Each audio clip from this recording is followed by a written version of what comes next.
Welcome to the fall cross-country season of the Brokaw Blazers. This year is going to be a little unique in that we have several things that we're going to have to do a lot differently than we've done in the past. First and foremost, COVID guidelines are going to be implemented for the team, which incorporates the latest restrictions that some of the counties have, because I'd like for all the sites to do the same thing, and then the possibilities for what could happen later. We're going to do the best we can with the knowledge that we have.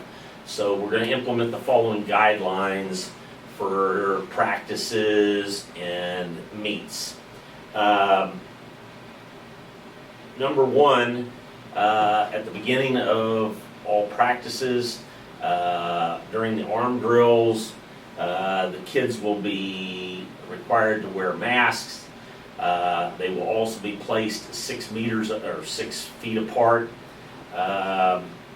on a grid that we'll lay out at each of the practices so that they can follow those restrictions.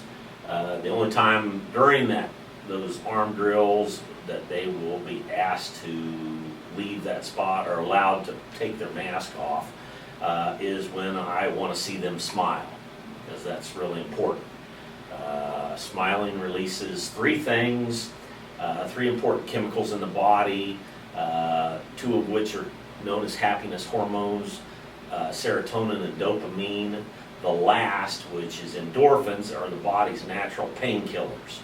And in what we do, everybody is required to smile before every practice and before every race. And you'll see me harping about that in races as well. So kids, if you're having a painful experience or you're feeling a little bit down, don't hesitate to smile, because it will instantly bring some relief for you.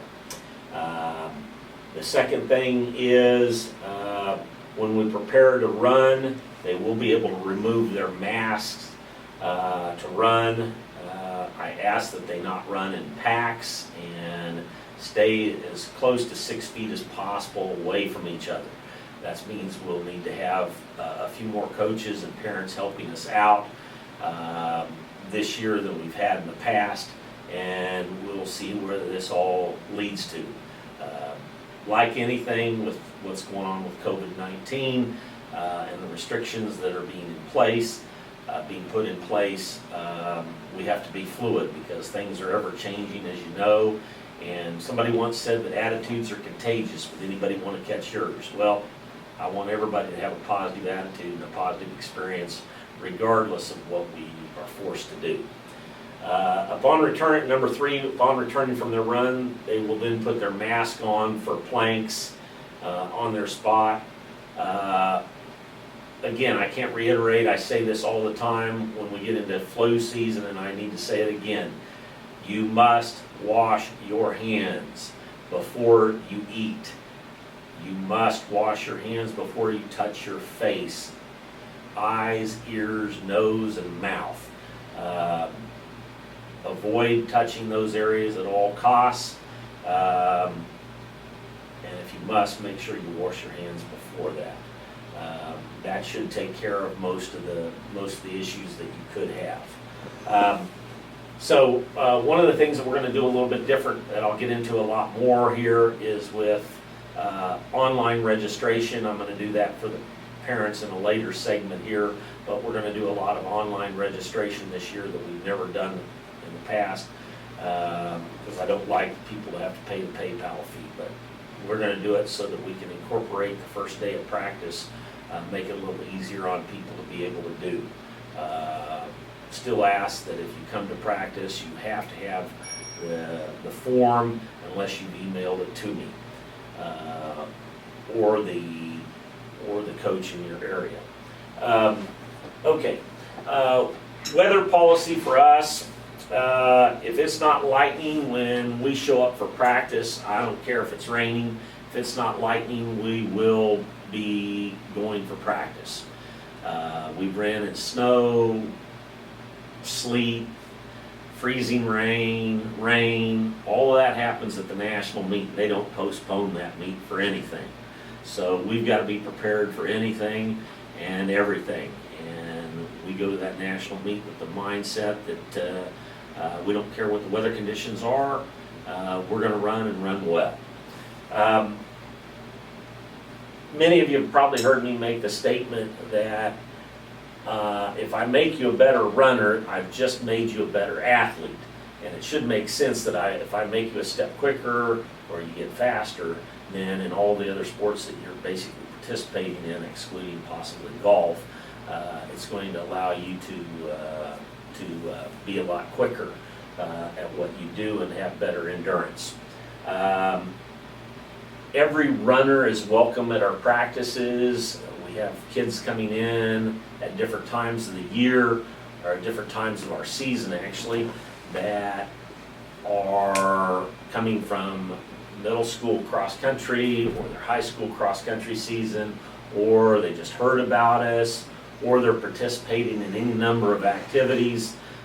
We don't have a requirement for the activities or the meets or the practices. In fact, we have some people that just show up toward the end of the season because there are other practices for their other sports like soccer and basketball conflict.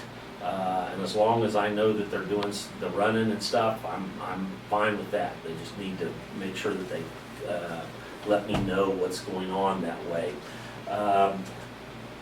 Again, we work around all the other sports. Our season really doesn't get really good and started until the end of October.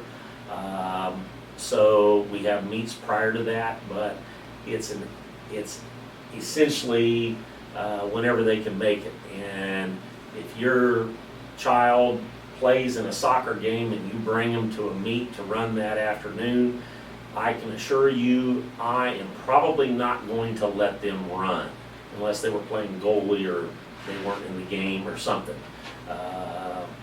I've had parents before bring their kid after playing 2 soccer games in a tournament, the whole thing, and then the kid was happy as a lark that I didn't make them run.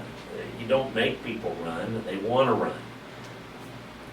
That's why you don't punish runners with running. They would rather go the other way when you do that. I've always believed that those people that use running as a punishment have no clue what they're doing, because if you can't make a free throw, why would you not teach them how to shoot and do that correctly as opposed to making them run because they missed a free throw? I've got my own thoughts and ideas about that, but you'll be more apt to learn more about my philosophy when it comes to stuff like that when you're at some of the practices and stuff. The importance of water. In a normal setting, I'd have the kids tell me what's the most important time of day to do it, and it would be all the kids that have run with me before always know what those are. There are 3 most important times to drink. First thing in the morning when you get up, right before you go to bed at night, and then at 1 hour before you run or participate in any activity where you're going to be exerting yourself. That's because it takes an hour for the body to absorb water into the tissue, and if you've ever run and had that glug, glug, glug sensation, that's because it hasn't had time to absorb. I encourage all the kids to bring their water bottles to practice because they'll want to drink a little bit, probably a little bit before they run and then after, those types of things. But again, the 3 most important times of the day to drink water are first thing in the morning when you get up, again at night before you go to bed, and the third thing is an hour before you participate in one of your activities, especially running. A good rule of thumb is an ounce of water for half your body weight. That's if you were a sedentary person. If you were an active person, then it's definitely going to be more than that. So if you weighed 120 pounds, then it would be 60 60 ounces of water that at a minimum that you needed for that day, to give you just a ballpark metric for it.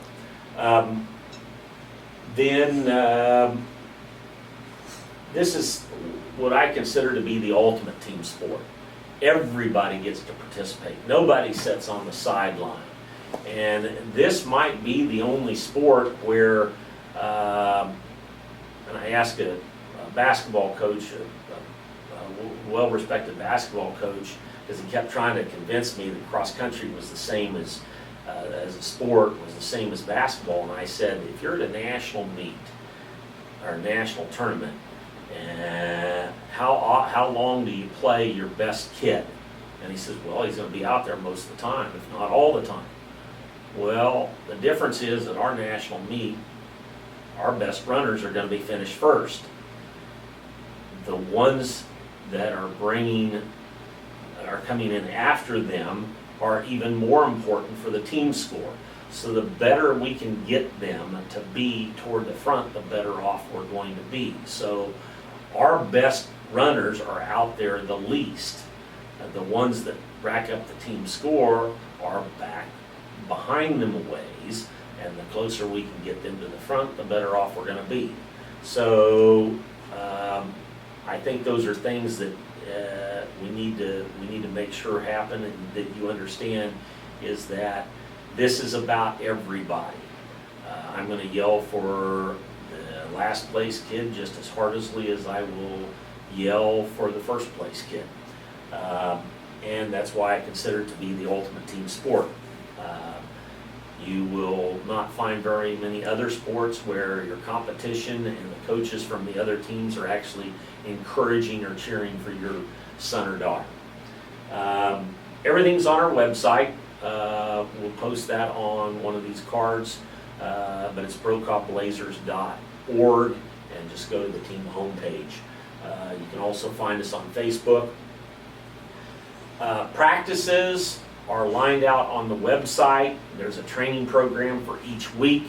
I encourage the kids to follow that if they can't make it to practice. The exception would be if they have a hard soccer game or hard soccer practice or something like that. Then you can just ask me and I'll give you a good idea of the things to do. We follow a 3-day on, 1 day off. They run about 5 days a week. For the kids 12 and under, the 13, 14s go to about 4 days a week. There's still about 5 days of running a week. Chronological age versus training age. A 10-year-old kid that's been running for us for 3 or 4 years is not the same kid as somebody who's just starting out. So you might see me allowing kids to run more that have been with us a while. I will gradually get your minutes up. We do everything based on minutes. We do nothing based on distance. That's because the body understands time. It does not understand distance. So everything we do is based off of a time. You'll see that as we get going into the season. The coaches will be introduced at the different sites. We've got 3 sites in the Kansas City area, and those are all posted on the website. We've got a group in Manhattan, we've got a group in Wichita, we've got a group down at Fort Scott, and we possibly have we've got a group in Lawrence and possibly a group in Topeka as well, and a group in Salina. So we've got groups all over the place, and we've got coaches that are leading each one of those groups. And again, if you have any questions about that, please let me know. And those are posted on the website as well. For the Missouri Valley meet, which is the qualifying meet for nationals, that takes place the 8th of November this year, 2020. And then 13 days later is our national meet. The unique thing about the national meet is that for running one race, a runner could possibly get 2 medals. One for his individual place in his age group. So the 9 and 10s actually run together, and then the 9-year-olds get awards for the top 25. The 10-year-olds at the national meet get awards for the top 25 in that age group. Then they combine the age groups for the team, which is where we are competing at as well. And if we are one of the top 3 teams in the country, which is our goal every year, the kids on that team all get a medal. So if we have 20 kids on a team, all 20 of them will get the national medals. Okay. Proper fitting shoes, biomechanics, and the difference between hard and easy runs. I want to go into a couple of things so that the kids understand this really quickly. This is a pair of shoes that I just happened to pick out when I saw some of the features that I'm not a fan of. If you know this, you're going to probably know more than most people in a running store are going to know when they put these together for you. Number one is the length of your foot. It's not about how the shoe, the cost of the shoe or the size of the shoe, it's how it fits your foot. Because I personally can go anywhere from a 10.5 to an 11.5 depending on the brand and the style of shoe. So what I'm going to encourage you to do is to make sure the following happens. Number one, you should have a thumbnail from the end of the toe to the end of the shoe. End of the toe to the end of the shoe when you stand up. Okay? On both shoes. Always fit to the shorter shoe. Make sure that that's right. Always fit to the bigger shoe, bigger foot.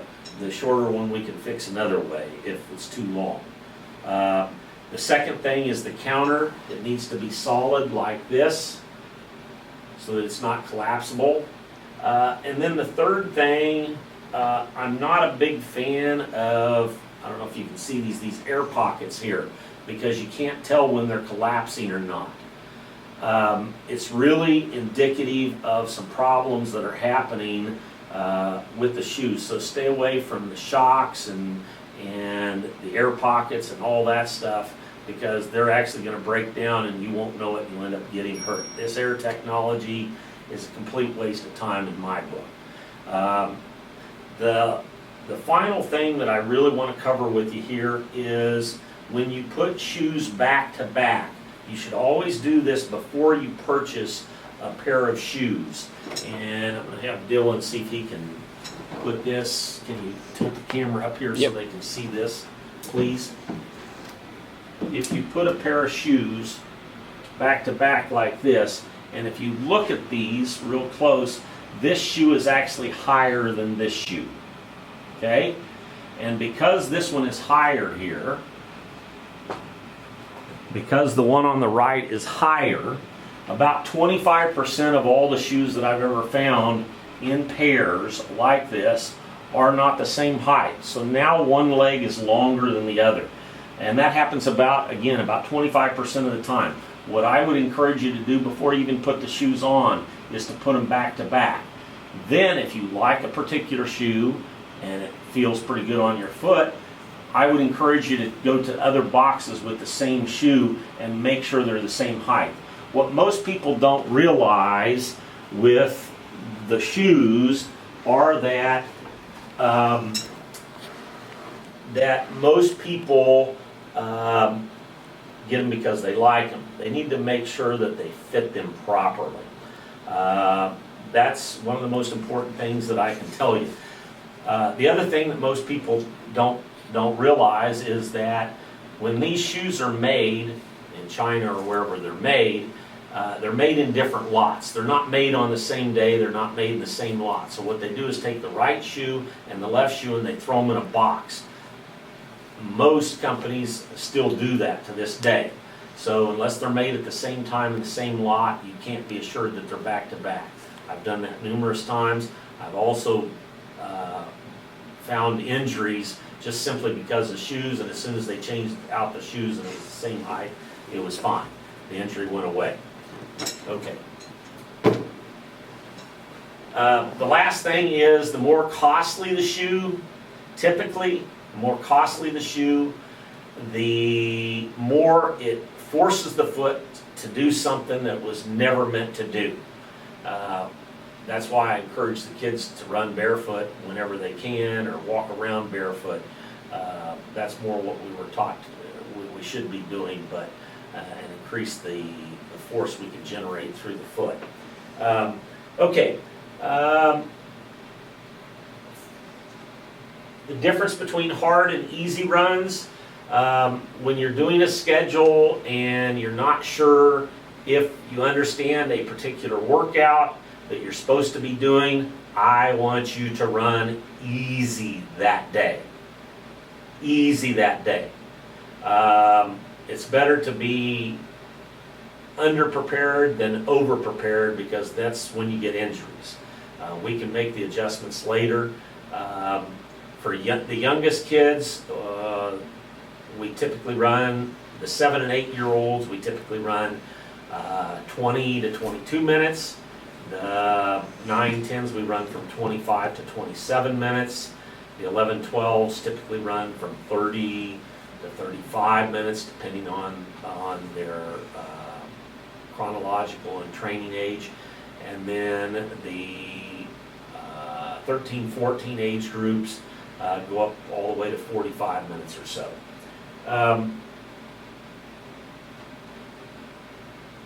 At the start of every practice, one of the most important things I talk about in this whole process is form. And we will work on this every day in practice. You will hear me harp on it constantly. If you don't believe me, ask any of the kids that have been with me. Dylan's here, and he's manning the camera here, and he'll tell you, and when I show this, that it's something that I keep on them no matter how old they are, and because that's one of the most important things. It's the thing that will get you through when you start to get tired. That and smiling. I know that doesn't make a lot of sense, but you'll learn to live with it. But at the beginning of every practice, we analyze form, and I'm going to go into a couple of things here to show Dylan, so that you guys have a better idea of exactly what I'm talking about, for those of you that haven't done this with me before. Come here, Dylan, if you would, please. Okay. In this particular example, we always do this. The arms do not move except at the shoulder. The hand doesn't move, the wrist doesn't move, the elbow doesn't move. The only thing that moves is the shoulder. The thumb always should be on the top. Where the thumb goes, that body has no choice but to follow it. Okay? So if you're crossing this way, you're going to the left. If you're crossing back the other way, you're going to the right.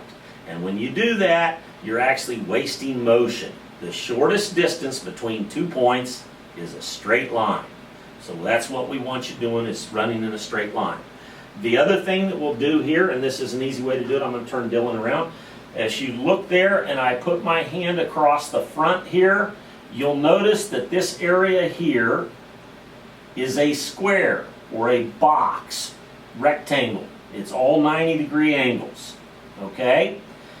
That's one of the most important things that I can tell you. And if we do this all the time, you're not going to get any choice in the matter. And in a hard workout, if you're not doing it, and the entire group is not doing it, you will, as a group, during your rest time, do these arm drills. I am not kidding you. That's how important it is. Okay, so thumb's on the top. Where the thumb goes, the body's going to follow. It has no choice. 90-degree angles on everything. That includes at the elbow. Okay, this is a 90-degree angle. The hand comes down where it could put a penny in your pocket. Think about having a penny there and being able to drop it in your pocket right off the bat. I'm going to have Dylan go ahead and do the arms. There we go. And I made you do this way back at the beginning, didn't I? Yep. Dylan was fortunate his senior year. He was able to run 8:56 for two miles at the end of the year. Am I good? Yes. That's exactly what what we're looking for right there. I will continue to harp on it. I want you to do this every day. It takes 2 to 3 weeks, 2 at the minimum, to break a bad habit. The other thing that I want you to focus on is when you get tired, constantly think about the arms. Think about that penny going in your pocket, the thumb going straight right in front of you here. And as long as that's happening, everything else will take care of itself. Penny in the pocket, thinking about being in the box. Okay? Those are things that we're going to concentrate on. We'll do that at every practice. I encourage you to do it at home. And one of the things that I want you to do while you're at home every day is get in front of a mirror and watch yourself do it. Watch yourself do it. We're going to do this for 2 minutes every single day. I can tell always who's been practicing at home in front of a mirror. And trust me, your mother has a full-length mirror. Get in front of it. Watch yourself do this. It's much easier to correct the mechanics when you can see it. I can see, I can tell you, but you're the only one that can fix it. So it's about how bad you want to be able to run well. Okay, so get in front of the mirror. Do a minute this way, watching your. Do a minute this way, watching yourself. Do 30 seconds this way, then turn and do 30 seconds this way.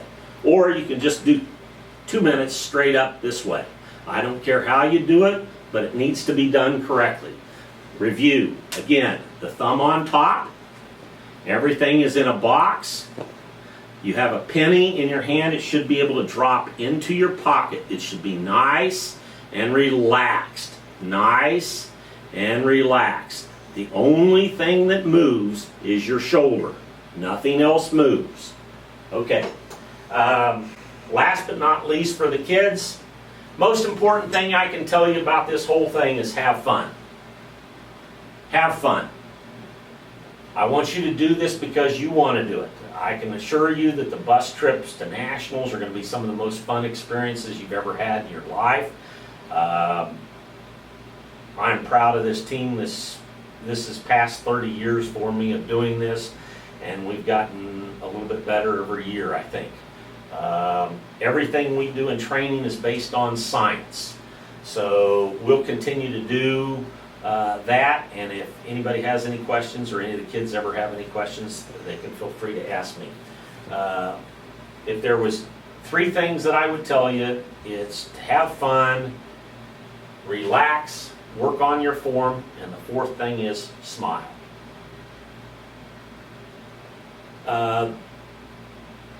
We'll do cerebellum pathways as well. I forgot to mention that. That's where you do this. You need to do this every day. You stand on one foot and close your eyes. Okay? You'll do that for 30 seconds on both sides. It's easy to do, and I haven't done these in a while, I can tell. Okay? But I want you to where you can do that. It'll also help. It's called Cerebellum Pathways. It allows your brain to realize what's already happening with the ground without you looking at it. Helps prevent injuries, and it also helps your balance. And in some cases, it's actually been able to get rid of motion sickness. Just food for thought. Okay, I'm going to go into the parents section here, and kids, there's no point in you watching anymore, I don't think, but you can if you want.